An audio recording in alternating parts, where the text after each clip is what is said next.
ناظرین آج جیسا کہ آپ کچھ دیر پہلے دنیا نیوز کی ٹیلی ویژن اسکرین پر دیکھ رہے ہوں گے کہ پہلے کراچی میں اور پھر لاہور میں آج حضرت علی علیہ السلام کا یوم شہادت ہے، اور اس موقع پر اتنے مبارک دن کے موقع پر اتنی ہی بڑی دہشت گردی دیکھنے میں، جس طرح کراچی میں فائرنگ ہوئی وہاں 4 افراد زخمی ہوئے، لیکن لاہور میں اب تک آخری اطلاعات آنے تک کربلا گام شاہ اور جو بھاٹی گیٹ ہے اس کے قریب جو بم بلاسٹ ہوئے، جو سوسائڈ اٹیکس ہوئے، جن میں سے 2 کے بارے میں کہا جا رہا ہے کہ کنفرم تھے کہ وہ سوسائڈ اٹیک تھے اور ایک شاید کوئی ڈیٹونیٹ کیا گیا، تو 28 لوگ شہید ہوئے ہیں ابھی تک، اور تقریباً 200 کے قریب جو افراد ہیں وہ زخمی ہیں، اور اس کے بعد بھی اس علاقے میں فائرنگ کی آواز سنائی دے رہی ہے، اور ابھی تک شاید جو سیکیورٹی ہے، لا اینڈ آرڈر جو ہے وہ اپنی جگہ پر واپس نہیں آیا، رینجرز کو بھی طلب کر لیا گیا۔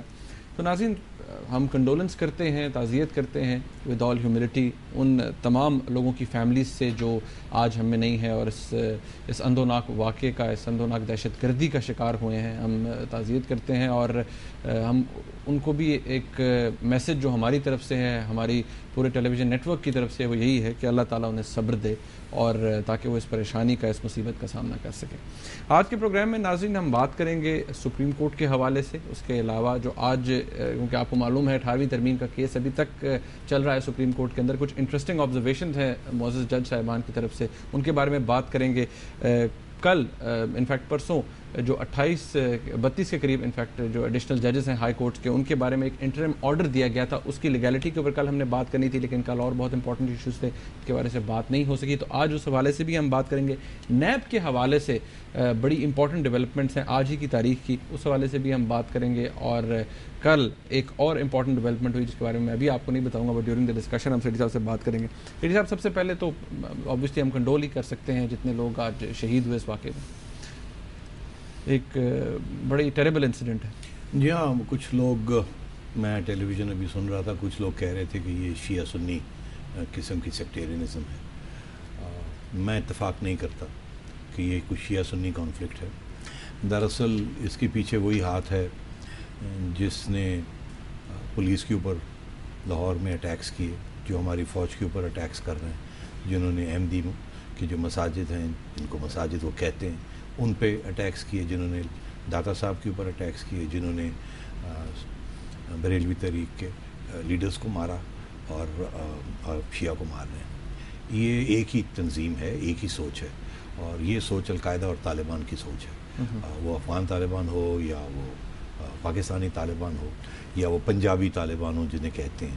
یہ پرانی سیکٹیرین آرگنائزیشنز جو ایک زمانے میں صرف شیعہ سنی تحریک تک ان کی جنگ محدود تھی، وہ اب وسیع ہو چکی ہے، اور وہ ہر قسم کی ٹارگٹ کو اٹیک کر رہے ہیں جو وہ سمجھتے ہیں کہ ان کی ورژن آف اسلام کے یا ان کی ورژن آف اینٹی امپیریلزم یا اینٹی امریکنزم کے خلاف ہیں۔ اس لیے سارے یہ لوگ، ہر قسم کی تنظیمیں جو کہ القاعدہ اور طالبان کے اسلام کے ساتھ اتفاق نہیں کرتی، ان کے خلاف یہ کارروائی کرتے ہیں ایک طرف۔ دوسری طرف یہ کہ ان کی ہمیشہ یہ کوشش ہوتی ہے کہ لوگوں کو آپس میں لڑایا جائے تاکہ انتشار ہو، انارکی ہو، اور اس انارکی میں لوگ ایک دوسرے کی طرف فنگرز پوائنٹ کریں، اور پھر خود ہی ایک سیکٹیرین یا سیکٹیرین سے بھی بڑھ کر سول وار کی صورتحال ہو، جو کہ ان لوگوں کے کو اس سے فائدہ ہوتا ہے۔ اس لیے یہ کہنا کہ یہ صرف شیعہ سنی کانفلکٹ ہے، یہ غلط ہے، یہ اب اس سے بہت آگے بات بڑھ چکی ہے۔ سیٹی صاحب اب تھوڑا سا ہم اپنے جو مین ایشوز ہیں ان کی طرف چلتے ہیں۔ آپ کو یاد ہے کل ہم کرنے چاہ رہے تھے بات 32 ایڈیشنل ججز کے حوالے سے جو کہ ہائی کورٹ میں جن کو ایکسٹینشن ایک طرح کی ملی ہے، اور ایک انٹرم آرڈر کے ذریعے جو کہ سپریم کورٹ نے جاری کیا ہے۔ اب یہاں پر کل میں اس سے پہلے کہ ہم اس کی ڈیٹیل میں جائیں، کل میں اعتزاز احسن صاحب کو کہیں سن رہا تھا تو وہ یہ کہہ رہے تھے کہ مجھے اس طرح کا جو انٹرم آرڈر ہے اس کے آنے سے پہلے وہ کہتے ہیں میں بہت پہلے سے پریڈکٹ کر رہا تھا کہ جو سپریم کورٹ اور گورنمنٹ جو ہے وہ ایک ایسی اسٹیج پہ جا رہے ہیں جہاں پر ان کے بیچ میں کوئی تصادم ہو سکتا ہے، اور یہ کہتے ہیں میں نے پہلے اس کا ہنٹ دیا تھا۔ بہرحال انہوں نے یہ ضرور کہا کہ جو بھی انٹرم آرڈر اس طرح کا سپریم کورٹ کی طرف سے آیا ہے وہ ماورائے آئین ہے، یعنی کہ آئین کے خلاف ہے، اور ایسا نہیں ہونا چاہیے تھا۔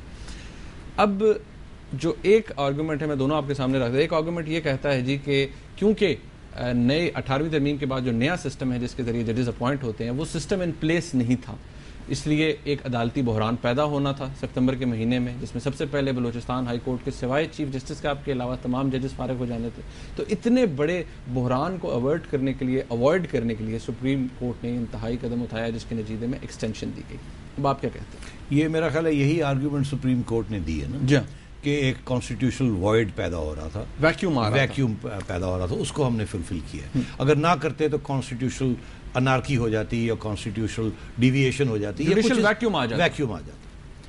اب میرے ذہن میں یہ پی ایل ڈی 2009 تھوڑی سی پڑھ کے آیا ہوں. اچھا کہ پہلے کیا ہوتا رہا ہے. اب میں وکیل تو ہوں نہیں، تو ساری چیزیں ہم پڑھ نہیں سکتے اور نہ ہی ہم وکالت کرتے. کامن سینس کی میں بات کرتا ہوں جو کہ آپ کو بھی، مجھے بھی اور عام عوام کو بھی سمجھ آئے گی. اس کا اگر جج صاحبان کے پاس جواب ہے تو ہم سننے کے لیے تیار ہوں گے.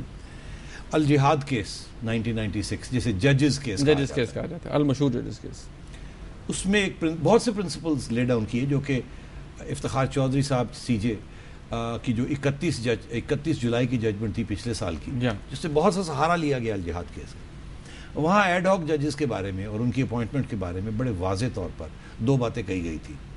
ایک یہ تھی کہ ایڈ ہاک ججز جو ہیں وہ اپوائنٹ نہیں کرنے چاہیے unless there is a dire need for it. اور جب جسٹس رمدے کی اپوائنٹمنٹ ہوئی تو میں نے اس وقت بھی یہ پوائنٹ ریز کیا تھا کہ اس کے الجہاد میں ہی لکھا تھا کہ ایڈ ہاک ججز جو ہیں سپریم کورٹ میں ضرورت نہیں ہے اس کی. اور ان کی اپوائنٹمنٹ سے مجھے سمجھ نہیں آئی کہ وہ کیوں اپوائنٹمنٹ کی گئی، اس کا کیا مقصد کیا تھا. اور نمبر 1 نمبر 2 ایڈ ہاک جج کبھی بھی فل جج نہیں ہوتا. وہ اسپیشل بینچز پہ آپ بٹھا سکتے ہیں، عام بینچز پہ یا نارمل بینچز پہ ان کی وہ نہیں بٹھا سکتے. یہ ساری لکھا ہوا ہے. مگر یہاں کچھ اور ہو رہا ہے. رمدے صاحب بڑے عمدہ جج ہیں، مگر میرا خیال ہے وہ جو الجہاد کیس میں جو لکھا گیا تھا کہ کس طریقے سے الجہاد کے ایڈ ہاک ججز نے کیا کارروائی کرنی اور کیا نہیں کر سکتے یا نہیں کرنی چاہیے، وہ شاید مانیٹر نہیں ہو. سمجھے ماشاءاللہ خود بھی سکتا ایڈ ہاک جج ہے نا، اس لیے میں نے کہا. دوسری چیز یہ ہے کہ الجہاد کیس پہ بڑے واضح طور پہ یہ لکھا گیا تھا کہ ایڈ ہاک ججز کی جو اپوائنٹمنٹ ہے وہ ایگزیکٹو اپوائنٹمنٹ ہے، وہ جوڈیشل اپوائنٹمنٹ ہو ہی نہیں سکتی، ایگزیکٹو اپوائنٹمنٹ ہے. تو اب بھی اگر ایڈ ہاک ججز لگنے تھے یا پرانے سسٹم کے تحت یا نئے سسٹم کے تحت تو وہ پریزیڈنٹ ہی یا پرائم پریزیڈنٹ ہی لگا سکتے تھے. ٹھیک ہے. اب سپریم کورٹ کی یہ آرگیومنٹ ہے کہ ہم نے ایک وائڈ فل کیا کیونکہ جو نیا کانسٹیٹیوشنل امینڈمنٹ ہے وہ ابھی تک جوڈیشل کمیشن بیٹھی نہیں ہے، نہ پارلیمنٹری کمیٹی فارم ہوئی ہے، کمیٹی فارم بھی نہیں ہوئی ہے. اس لیے پرانا چیز ختم ہو گئی ہے، نئی چیز ابھی وجود میں آئی نہیں ہے. تو ہم نے پھر یہ فیصلہ کر لیا. اب عرض یہ ہے کہ اسی 31 جولائی کی ججمنٹ اس میں پیراگرافز 105 سے لے کے 111 تک 5 صفحے بنتے ہیں. اگر آپ واضح طور پہ ان کو مائنیوٹلی پڑھیں تو وہ ڈاکٹرن آف نیسیسٹی کے اوپر چیف جسٹس صاحب نے اور اس بینچ نے ڈائلیٹ کیا، اس کے اوپر تبصرہ کیا. اور میں کیا آپ کو بتاؤں، انہوں نے دھجیاں اڑا دی ہیں ڈاکٹرن آف نیسیسٹی کی کہ کسی صورت میں نصرت بھٹو کیس ہو، آصفہ گیلانی کیس ہو، ظفر علی شاہ کیس ہو، جو بھی جتنے بھی کیسز ہوئے ہیں جس کے اوپر، اور جسٹس منیر سے لے کے جسٹس انوار الحق اور اس کے بعد بھی جتنے بھی کیسز ہوئے ہیں اس میں ڈاکٹرن آف نیسیسٹی اگر یہ ایسے استعمال کی گئی، ایسے استعمال کی گئی، ایسے دھجیاں اڑا دی، کنڈون نہیں کیا اسے. بالکل. انہوں نے کہا جی بہت ہو گیا. اور اگر آپ اجازت دیں تو بریک لینی، یہ بڑا اچھا بریک لیتے ہیں، مگر بریک کے بعد میں ایک پیراگراف پڑھ کے سنانا چاہوں گا. ضرور کیونکہ ایک اور آرگومنٹ جو ہے جو کہ اپوزیشن کی طرف سے بھی دیا گیا، کیونکہ پیپلز پارٹی کے جتنے بھی اراکین ہیں وہ کافی اپسیٹ ہوئے ہیں اس انٹرم آرڈر سے. تو ناظرین جب ہم واپس آئیں گے تو اس حوالے سے بات کریں گے. نیب کے حوالے سے آج بہت امپورٹنٹ ڈیولپمنٹس ہوئی ہیں، ان کے بارے میں بھی بات کریں گے. ہمارے ساتھ رہیے.